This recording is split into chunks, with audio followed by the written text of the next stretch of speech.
What I thought I would do today is discuss the Kansas economic policies that we've put in place since 2011 to start growing jobs and getting the Kansas economy back on track. We know that the 10-year period from 2000 to 2010, Kansas actually lost private sector jobs. And if you remember, that was a period of great prosperity in the United States. And even though the rest of the country was growing, Kansas actually lost jobs in that 10-year period. So we can refer to that as the lost decade. What we've done since 2011, we've actually cut taxes on small business and on personal taxes. In addition to the tax decreases, we've made the regulatory burden on small businesses as light as we could, which makes Kansas a very attractive state to do business in. To put that into perspective, we have about 1,000 new jobs in the private sector being created every month. New businesses are coming to Kansas and they're starting to hire and the economy is starting to grow.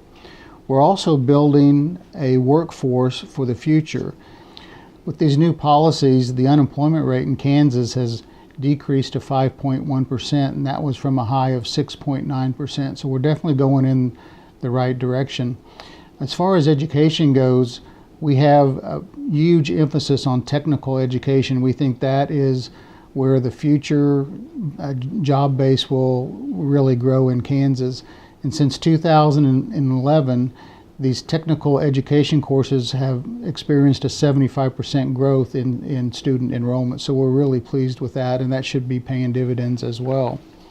I think some measurable outcomes from these positive business policies that we've put in place are starting to take shape. For example, the Kansas gross product is supposed to increase by 3.8% in 2014, and the Kansas personal income is scheduled to increase by 3.5% in 2014 as well.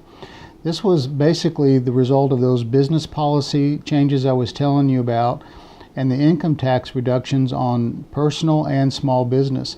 To put it into perspective, the personal income tax reductions that we put in place in 2013 has generated about $600 million more in Kansas workers' paychecks. So a 1% increase in pay equals about $600 million back into Kansas workers' paycheck, and I think it's starting to pay dividends.